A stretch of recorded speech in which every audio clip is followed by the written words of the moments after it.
Sparking Change with Gigi, a show that aims to make the world a better place by bringing together authentic minds.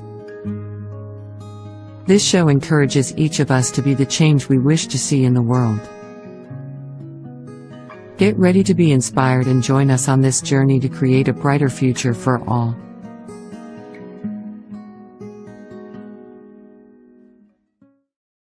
Welcome everyone to Sparking Change with Gigi. I'm your host, Giovanna Tartavone, and today's show we're going to be talking about the windows to wellness, right? What our eyes reveal about our health. And with me, I have a special guest. I'm joined by Cara Ringland. She's a registered Doctor of Naturopathic and founder of the Body Temple Health. We'll uncover how the eyes, often called the windows of the soul, can reveal deeper insights about our health. So welcome, Cara. Nice to have you on the show on Sparking Change with Gigi. Well, thank you, Gigi. It's been an incredible honor to meet you, and I'm so nice to be on your show. Thank you so much for having me. Well, we met not too long ago, and I stopped. I think you were at a vendor table, and I stopped, and I was so intrigued about your work, to understand that iridology, am I saying it correctly? It's iridology. Some people call it, yeah. Mm-hmm. And so that's the fancy name for eye analysis, right? And this is your specialty. And like I said, I was intrigued about how the eyes really tell a lot about our health. Yes. And how we can really take that information and help us to feel better. Yes. So tell us a little bit about yourself. How did you get into it? And educate us. Okay, well, thank you again for your genuine curiosity. It's beautiful to see how we get to meet people along this way. My background with iridology has been over 25 years now that I've been studying and working with clients. My early life started as my parents were off-grid, back to landers, and they had chosen to have both their children at home with home births, and we were raised in a homesteading environment as well as homeschooled. Okay. And my mother was a practicing herbalist, and her father was actually the health officer of Clark County in Las Vegas for 36 years. He was the pioneer for preventative medicine, for using environmental standards to enhance wellness of his community. And he actually set the standards for metropolitan healthcare around the world. And so that was a big part of my influence as a young child, was learning how water, food, bacteria, all of these things affect our communities. And his belief was if you wanted to help many, you help many by educating them through preventative health measures. He was a very practical farmer, so he had a very hands-on approach. Yes. Mm-hmm. And then my mother, she decided to rebel, and instead of staying in Las Vegas and becoming a doctor, she decided to take her children and her life to the woods and learned all of the herbs. And at our church, she was the primary health provider. So we would often travel all over the county, helping animals that were sick, young children, the elderly. Most of that involved making teas and tinctures. And my mother also would do beauty treatments. So we would do the facials for bridal showers at our congregation. And as cancer started coming in, she started researching teas that were known to heal.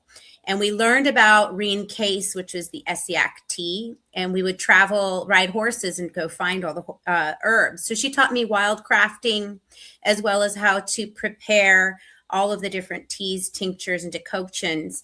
And then we would make these tonics. And we had a great wealth of people getting well over in our community, to the point that she was somebody people called most oftentimes for advice. So you grew up in the natural environment and using our natural resources. Yes. Really I never went to the doctor. I mean, only when I broke my arm. It was only for those necessities. And of course, we had my Right. grandfather on call. So if we needed medications, he was always there. And we would visit the health department in Las Vegas that was named for him at that time. And we would learn and work with the community as well. And my father was into elderly healthcare. So just being around health in general and healthcare. And my own history, I had some issues with my own health. I had an autoimmune issues and severe allergies that led me to getting blood work done at a chiropractor. And when we went to the doctor and we got all the scans done and they wanted to give me prednisone, which I had a terrible reaction to, I had hives head to toe every day for 3 solid years. And then they kept coming back for another 3. So it was about 6 years of this torment that led me to the office of a naturopath. And that was the first time that I met a naturopath who worked for Thorne Research in Northern Idaho. And he helped me understand how to read labels and start to take care of myself and how to live in the world, but not be part of it. And this led me at 21 years old. I had saved all my money for my birthday and wanted to go meet this woman who I had heard looked at the eyes and was this incredible naturopath about 45 minutes drive from me. So I took the day off. I went to go see her. And when I walked in the office, she says, "Oh, your appointment's tomorrow." And I was so excited to get there. I come early. And I was 21. I can relate. I didn't want to miss out. And I just started crying because I was such a nervous young kid. And she looked at me. She's like, I'm looking for a student. And I just, burst into tears. I was like, I'm looking for a teacher. And for that moment forward, we were joined at the hip. Dr. Carol Geck, and she called me to be her clinical intern. And at that time, she had just been hired by Dr. Gary Young of Young Living Essential Oils to be his microscopist and naturopath at his clinic down in Utah. So at 21 perfect match. Right? And at 21 years old, she handed me the keys to her clinic and said, "I want you to run it as a satellite for me while I'm in Utah," and gave me a camera and sent me down to meet Dr. Ellen Jensen, who is the daughter-in-law of Dr. Bernard Jensen, who's the father of modern iridology here in the United States.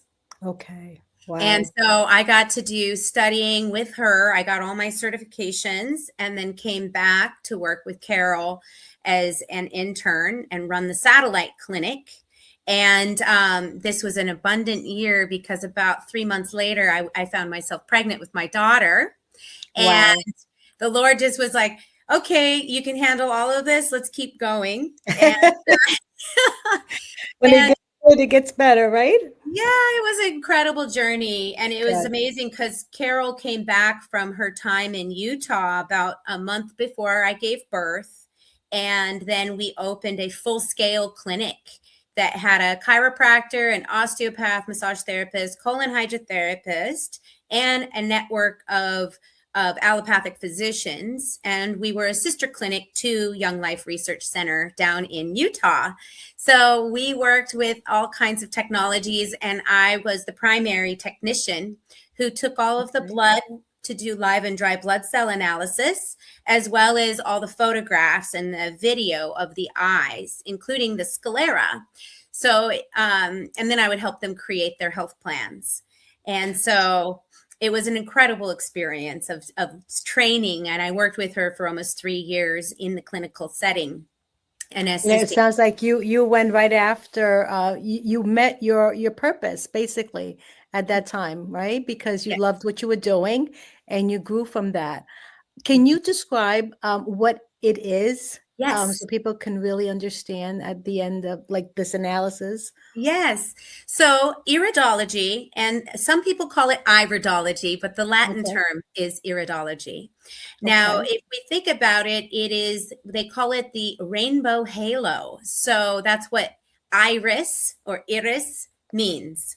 Now, if you think of that, it's the color of the iris of the eye. And what we look at is the structure of the patterns, the colors, and the fabric of the iris itself to identify different indications of the connective tissue. And it's a genetic thumbprint, essentially. So what we notice is the eye is the first thing to form in the womb at about 8 months or 8 weeks in utero. Okay. And this eye actually is an extension of the spinal cord and the column. So when you see the black in the pupil, it's actually showing you part of the spinal column. Okay. Wow. And the spinal cord. And like reflexology, which we've learned, if you have points in the hands that associate with different organs, and you can do acupressure and different things to stimulate that, the manifestation is in the iris. And so the patterns that are generated are from reflexology connected to the spinal column. And what this is a pattern or a picture. And as we understand genetics, it's coming from our forefathers. So just like how we get our color from our grandparents and the combination of genetics between our parents, it also is a signature of information, much like a blueprint. And like a thumbprint, it doesn't change. It doesn't always necessarily mean it's in a manifested state, but it shows the predisposition to your genetic inheritances. So I have a blue eye, for instance, which is governed by the lymphatic system. A brown eye is called hematogenic, and that means it is governed by the blood systems and the circulatory system. And in iridology, we only have 3 main eye colors. So it's the blue, the brown, and the mixed. And the mixed color manifests as hazel and all these other colors that we call, but technically it's blue with pigmentation overlaid. And this is indicating it's called a biliary eye. And that is what is governed by the bile system, the digestive system. Wow, interesting. Yeah, so when I work with just the main type iridology, which is based on your color, you can really see a lot about what we've inherited, and more so than anything, how our systems operate. So with a lymphatic iris, we deal with a lot of body fluids. And if we get in an acidic state, then those fluids, much like an aquarium, if it gets the wrong pH, will start to grow fungus or bacteria and algae. It's the same in the human body. So when the pH goes into acidic state, then we get inflammation, swelling of the nodes and the lymph nodes and the glandular system. We get a lot of skin afflictions, allergies, all kinds of autoimmune stuff tends to manifest in the blue-eyed person. Now, with the brown eyes, we tend to deal with congestion of the blood. So same thing as pH related, only it tends to focus in on the blood systems. So it'll end up with cardiovascular issues, thick blood, poor circulation, neuropathy. This also can be associated with liver distress because the liver is our blood filter, right? Right. And then we can see diabetic conditions oftentimes with the brown-eyed individual, and because of the acidic nature of their blood. Now, if you look at the biliary or the mixed eye, it's an acidic condition in the digestive fluids. So their enzymes are usually acidic. They tend to get indigestion, have a lot of difficulty with their enzyme production. So they'll end up with liver congestion as well, IBS, SIBO, a lot of those kinds of issues. So based on the eye color, they're more prone to get XYZ. Correct. Yeah. Okay. And that's just the color. Then you get into the structure. So when you look at the actual fibers of the iris, and if you ever get a chance to take a mirror and kind of look or take a photograph of your eyes, you can really see the patterns of each fiber. And it's much like fabric. So when you have closely woven fibers, it's like silk. And if Yes. they're far apart and kind of spaced out, it's more like a like canvas or burlap sack is what we like to compare it to. Okay. One is more sensitive. The silk is very, we call it a neurogenic subtype. That is a subtype that is very sensitive nervous system. They tend to not do well with a lot of bright lights, loud sounds. Their personality is also displayed here. So they're Okay. very hardworking, very driven. They're very stream oriented. That's their subtype in the RAID, which is your personality structure study. And so they are also very aesthetic. They have a good eye for things. They also have a innate sense of knowing. They just can they just know the answers and they figure things out, and they're very hardworking. Now, then you also see like the looser types, they have more of a tendency towards connective tissue issues. So we see more prolapse with these types of genetic construction, I guess. Sure. Now, as an emotion, they tend to be more emotional. They work more with their feeling body versus their mental mind. And they're very intuitive a lot of the time. And they need to move a little slower. They tend to need things less pressure, whereas the stream, they like to go fast a lot of the time, and they'll burn themselves out oftentimes, whereas the connective tissue subtype in pure iridology is the type that needs a lot of time to take care of themselves. They move a little slower. And so what's beautiful about iridology is that there's no one size fits all. Right. Right. It's It's about almost like it's your own unique blueprint, characteristics Mhm. that will help you at least to understand yourself better. Exactly. And it takes a lot Yeah. of the guesswork out because today there's so much information we Mhm. know from Google. I mean, you can search and you can Right. look all night long. Eat right for your blood type. Oh, we got to use these supplements. Well, not everything is a one size fits all. I always say that. Like what you read is a sample of, you know, groups of people come together and they make this um, analysis based on the majority. Yeah. And so we have to understand that we are so unique. That's why we have unique fingerprints and unique eyes. Yeah. It's because, you can get an idea maybe, but to follow that and say, I'm that type, it's just the wrong way to make decisions, right? It's Yeah. not necessarily correct and meant for you. Yeah. And it often boxes us in. And I find it often can take our power away when it comes to our Absolutely. wellness. Yeah. And that's why I Absolutely. love the iridology, because it puts the blueprint in the user's hand, the user's manual, so they can understand how their body rests, how it digests, how it processes information. And it's Right. incredible, not only, of course, for eating and taking care of our physical vessel, but also interpersonally to understand that we're all unique and wonderfully made. There are no two people alike. And when we can celebrate the differences, Right. then we can interact and work better also in partnerships, even with mothers and children, caregivers. You start to understand that this person needs things a little slower. This Right. person really needs a lot of stimulation to keep them from getting bored. Right. You get to understand the person at their level, right? How Yeah, they function.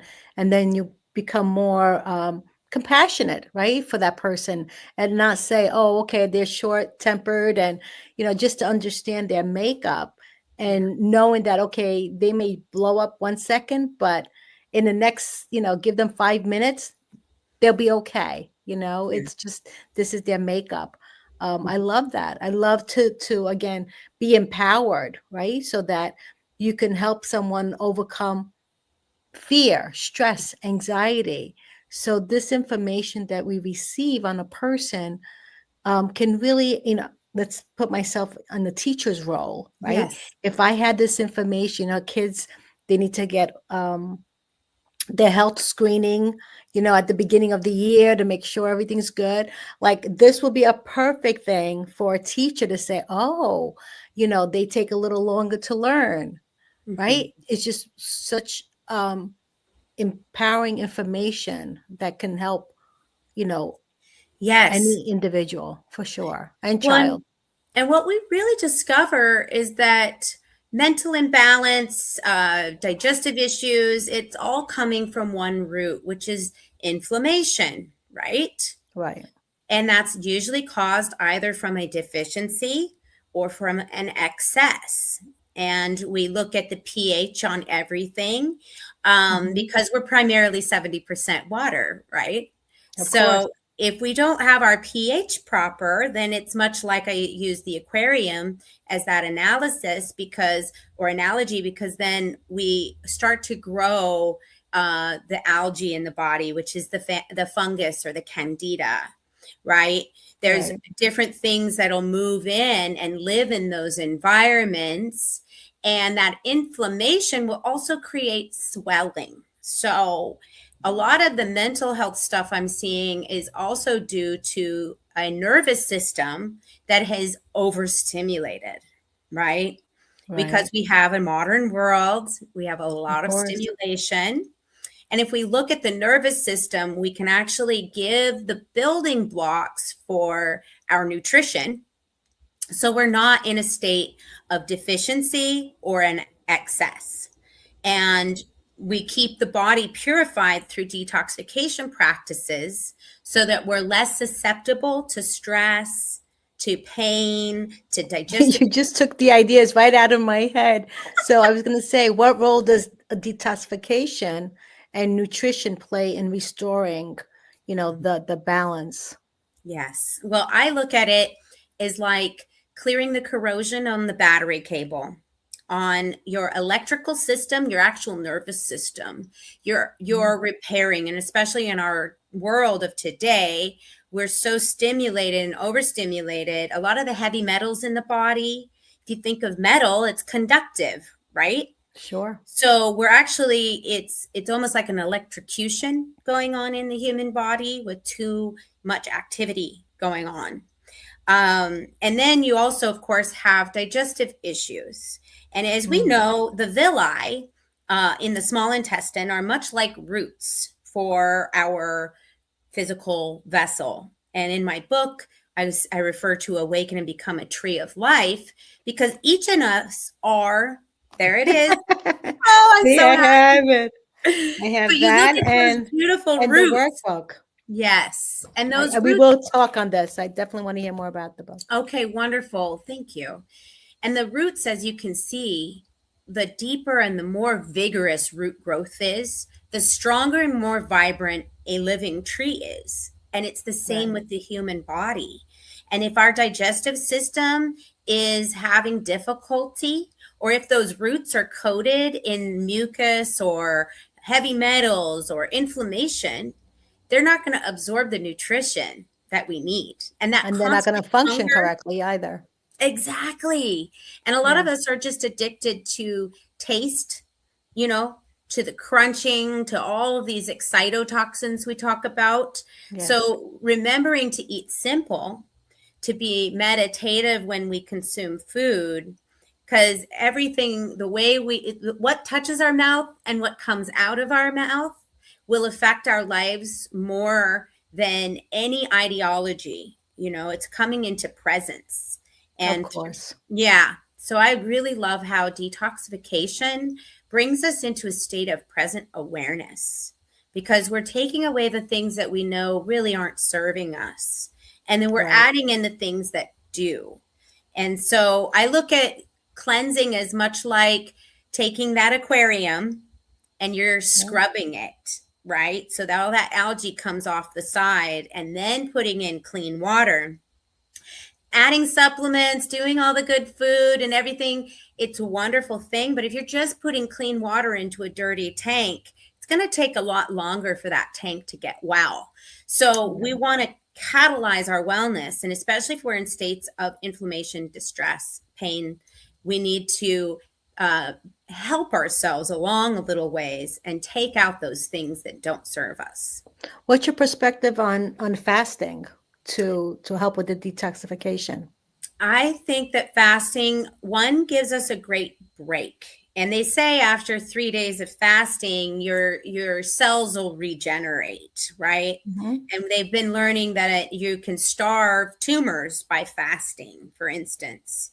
Yes. Doing it with some skill is important because we are not looking to go into states of deficiency because Right. of a staunch or a form of a religious practice. We want to look Mhm. at this as a way of an integration. And I love intermittent fasting. And I Right. personally feel that fasting and prayer go hand in hand. You know, it's the one hand meets the other, and then that's where you're in a state of meditation, gratitude. You're actually enlightening yourself by exercising self-control through fasting, Yes. and then using that as a time also to make your prayers known and visualize with faith that which you cannot see, right? Yeah. And then Absolutely. it starts to, you become it through this active state. I think when we begin to practice, as you said, being in the present moment, Mhm. right? And just closing the doors to everything outside of us and just come back to being centered, we can listen to our body, right? And it would give us the information we need so that we can feed it the right things.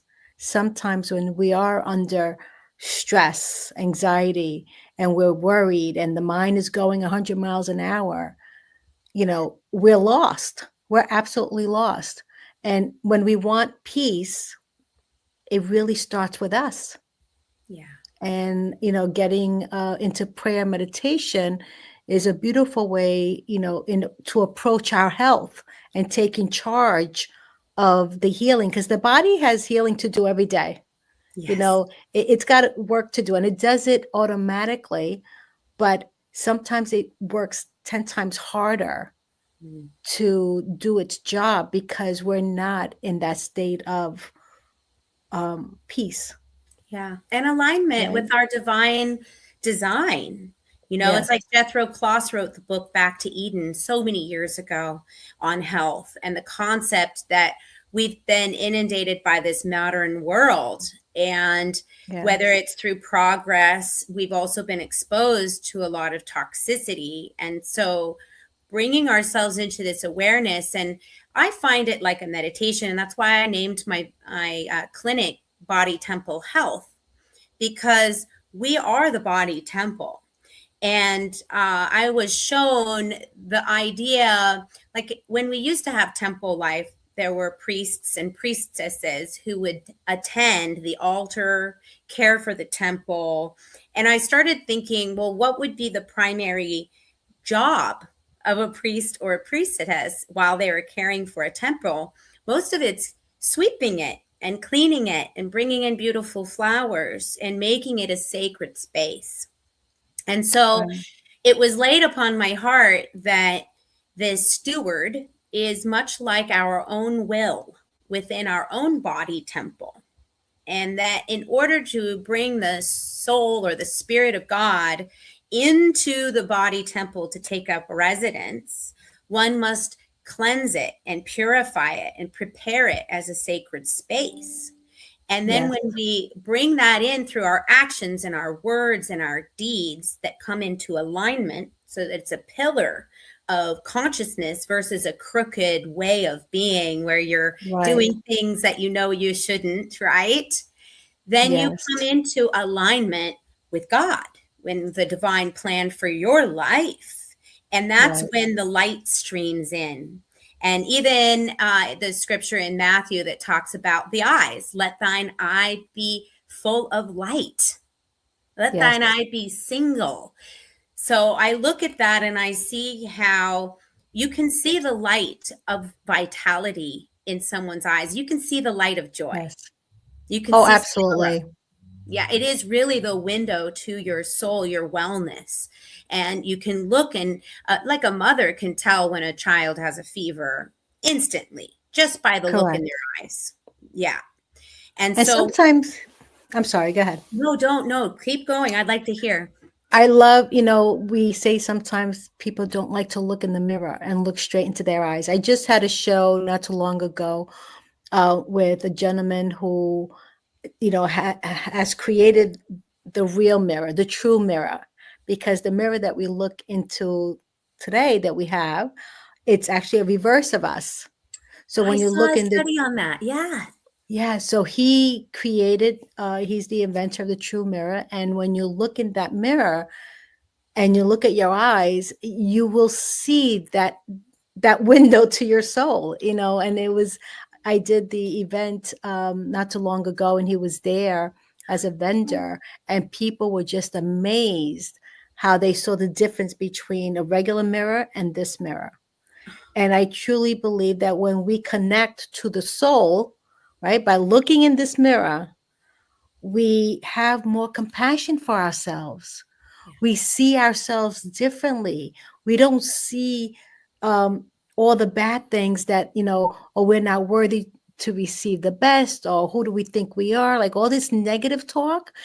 And I believe that people don't want to look in their eyes because they're afraid of that negative talk. Agreed. And, I'm sure you and I both can vouch for that's all false information. That we need to be strong enough, right? We practice to be strong enough through meditation, Mhm. through practices, to look in the mirror and say, no, you deserve that, whatever it is. You deserve to be in good health. You deserve to have that job you want. To be strong enough to not allow the negativity impact your life, right? And Yeah. so it does start with the eyes, because the eyes, we say we believe it when we see it. Well, we have to start seeing it first, right? Believe that we deserve the best. Yeah. So the eyes are so important. That's really the gist of what I'm saying here. They're so crucial in the way we think. Mhm. And we can use this information to, again, empower ourselves to say, oh, I'm this way Mhm. because that's my blueprint. Yeah. And guess what? Our blueprint is the gift that we bring to the world because we are unique, right? Yes. There's nothing wrong with us. Yes. Yes. Really, it's just coming into alignment with our original design that generates wellness from within. And we can actually enlighten ourselves through the food we eat and the things we speak, because if we're speaking negatively, we're also programming ourselves, right? And Right. looking into those eyes and speaking affirmations in the mirror with your own self, you can greet the divinity within, the spark of God within. Yes. The That's right. spark of change is there, Right. because you can have that conversation with your inner nature and really reprogram a lot of misbeliefs in that state, and then come into singularity. So let thine eye be single is not about the duality of the mind or the right or wrong, good, bad, up, down. It's about being single-minded. And if you think about it in a way, the single eye, the third eye, the ability to see above and beyond the physical. And we know in Yes. Dr. Joe Dispenza and Heart Math Institute, the pineal gland is closely connected to that third Yes. eye. And we can actually literally light ourselves up and get Yeah. into a state of prayerful awareness and enlightenment. And that frequency is measurable. And it can Yes. affect people by our heart coherence. And I look at the heart of this beautiful body temple as the altar. So, what are we laying on this altar? And Yes. giving all of the things over to the altar, even our cares and our concerns. Why worry when we can pray? Yeah. we're not taught that way. It's we are raised to always, be worried, right? We don't know the unseen, so we get anxious Yeah. and we get concerned. We want the best. But if we turn inward, because we're looking on the outside and we're saying we can't control what's going on the outside, so we're worried. Yeah. But I know through my own experience, going through a cancer journey, it was going inward to help me become more at peace. Because Yes. if I looked at the outside, I was more anxious, more stressed. Hmm. But if I turned inward and took the time to just stay in the present moment and not be so worried about tomorrow, because I don't even know if I'm going to wake up tomorrow, Hmm. right? We're so concerned about what's going to happen next month. And, as we do this work, which I call inner work, you turn inward, you begin to realize that you have more control than you think you do, Yes. right? Because you are making intentionally, you're making decisions after you take the time to think about it versus you're making decisions and reacting. Right. So when you're in a great position to be in control, you can truly command your thoughts. Like, I know sometimes I get a bad thought and I'm like, delete. I'm not even going to give it a little bit of energy, right? Yeah. I Because think learning that they're not our thoughts, right? learning Sometimes. that they're not our thoughts, learning that we have more control over them. You know, I mean, when I went into personal development and I learned how the conscious mind and subconscious mind Mm. and the paradigms and the beliefs, how Mhm. and the emotions, how they all play a role in my reality, we can begin to think differently, right? But it's a change. We need to change we need to have a paradigm shift, like I did, to understand that our eyes will speak to us, just by looking in the mirror. It's not a bad thing that you look in the mirror, because now it's like I look in the mirror, I'm like, you can do this. Yes. Just don't worry about who's saying what. You can do this. And Well, and that's look what you important, have right? done. I mean, to hear your story when I first met you, it touched my heart. And to know the valley of the shadow of death that you had to walk through to be able to be here in such great service today, it is truly remarkable. You know what? You come to realize that when you do meditate and you come to understanding the truth of who you are, you come to understanding that, if it was my time to go, I would have gone, but it wasn't my time to go. So what am I doing with my time now? Hmm. Right?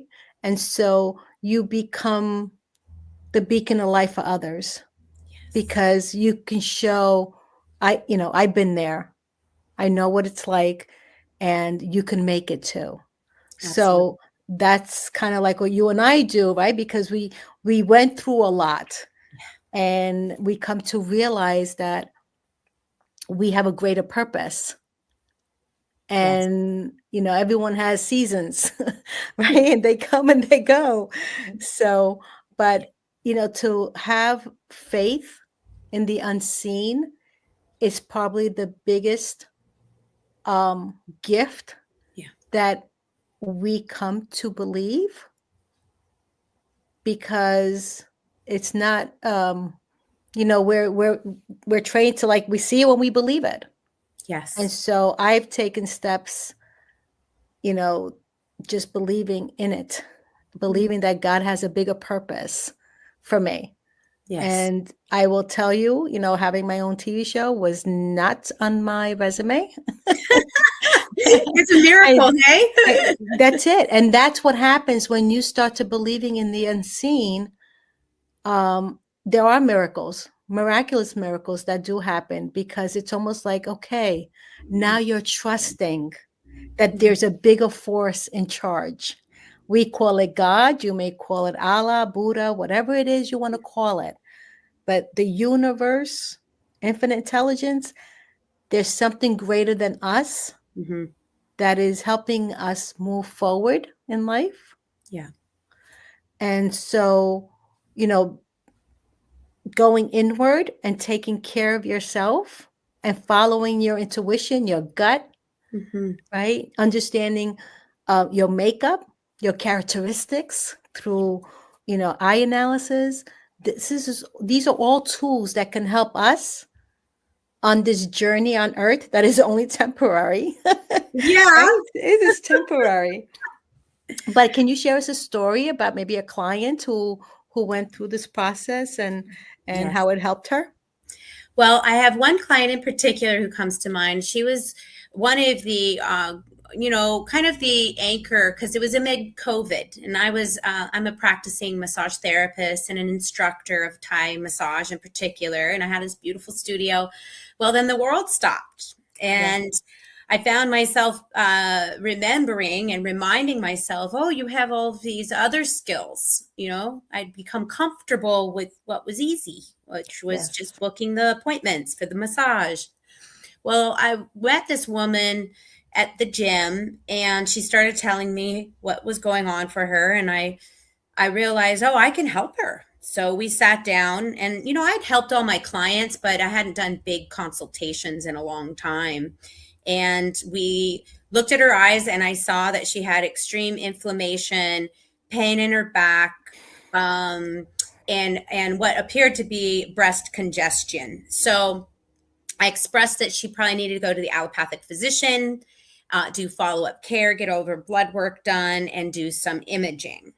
And when she came back, she had a tumor on her spinal column as well as in her breast. And so we both, she had expressed to me, can I try doing what you're doing? Because they're talking about oncology. They want to do a surgery, all of this radiation, chemo. I want to try something else first. So we did a 90-day plan so we could see what would happen. She told her physicians, I want 90 days. They said, you're in a good clearing point. So I never replace medicine or do diagnostics. I'm only here to support the client and the patient through their medical journey. Now, we did a detoxification plan, and I used Dr. Jensen's tissue cleansing through bowel management plan, which I actually wrote my own revision in my book, and had her implement this. And she did everything to the T, from the every tonic, every tincture. She did her supplements. She also even got an enema kit, and she did her daily self-care practices with exfoliation and cleansing. And at 60 days, she went in for imaging, and they did contrast because they wanted to see, they were ready to set her up for her surgery. They couldn't find anything. There was no tumor on the spinal column. There was no tumor in the breast tissue. So, to her dismay, they sent her home. They didn't want to know why. She's like, excuse me, don't you want to know what happened here? Yeah. But she felt so empowered because as most people in today's world, kind of like how it used to be in the dark ages when we gave the priest all the power to talk to God for us. We've done the same with doctors to talk to our bodies and do healing for us. And if we know how to care and feed our body properly, then we shouldn't be in a state of needing to rely on the allopathic medications and surgeries to get us to wellness. I do agree 100% with using them.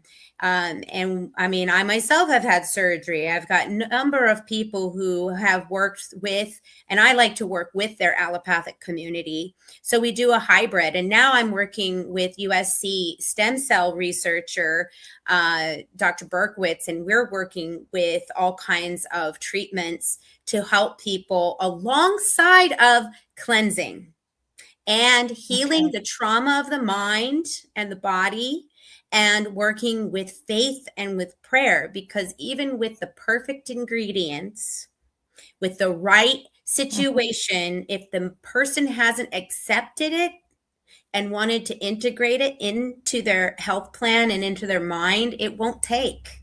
They'll just Right. manifest the same illnesses, which, as we know, is disease. It's just a Yeah. lack of peace in the body. And Right. every disease is really just a distraction from being able to be our full potential and be living our purpose, so we can fulfill a greater plan, for the Absolutely. bigger plan for all of mankind. If we're all sick, then you and I aren't in service.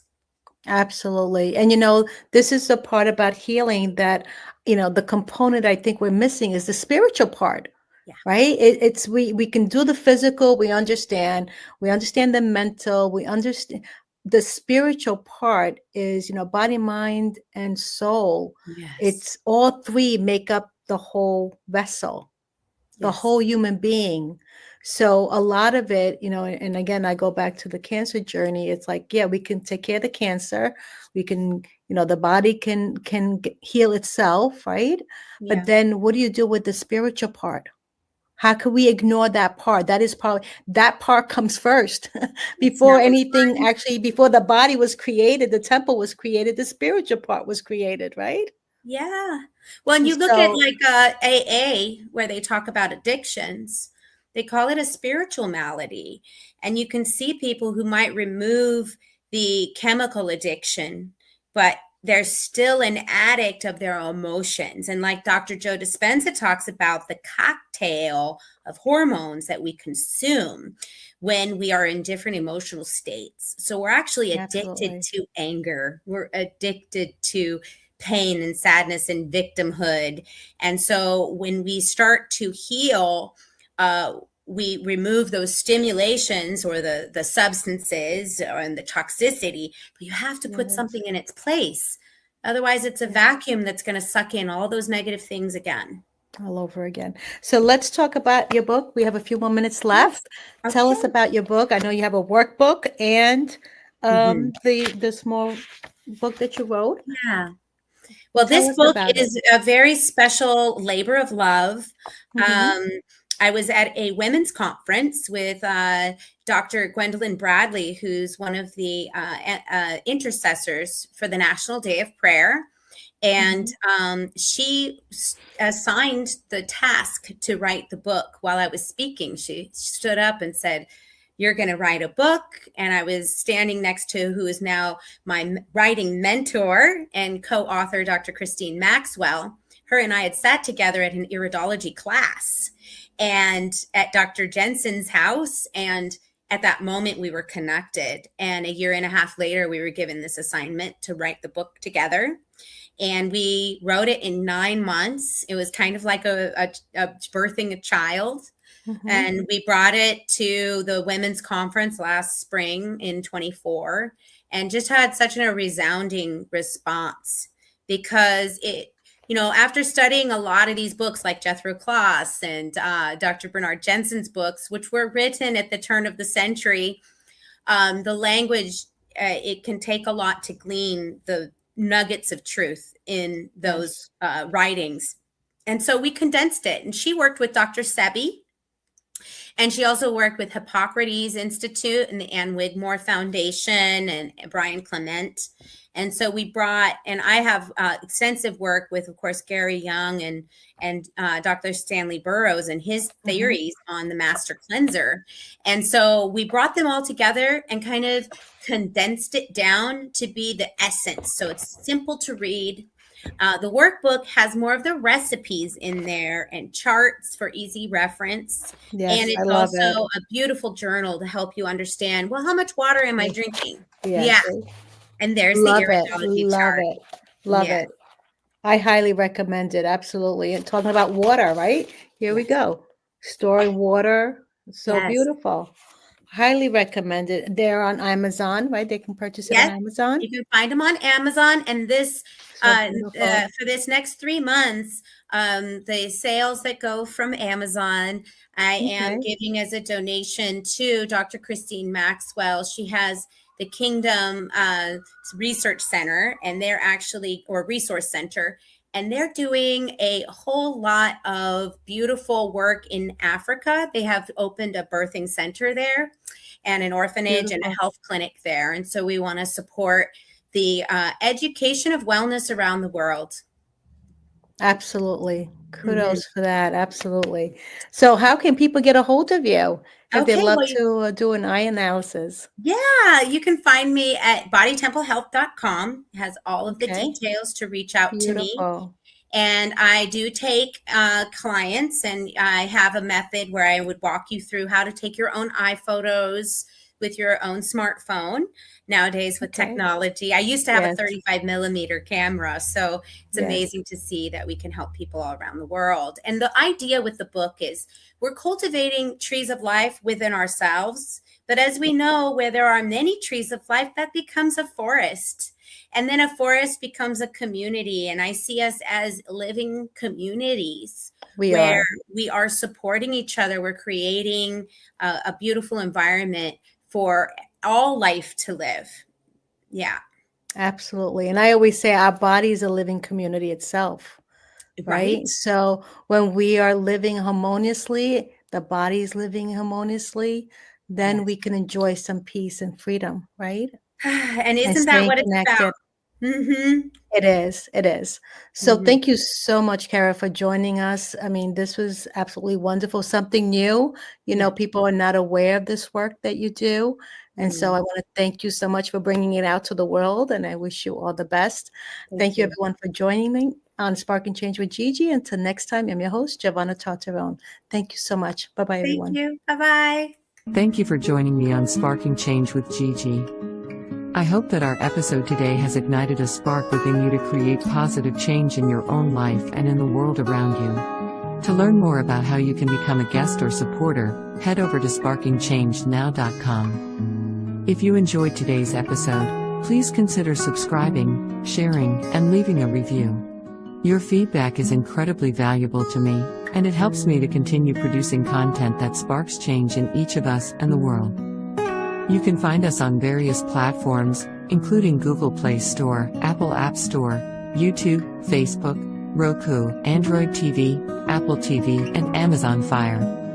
Thank you again for watching, and I look forward to having you join me again next week on Sparking Change with Gigi.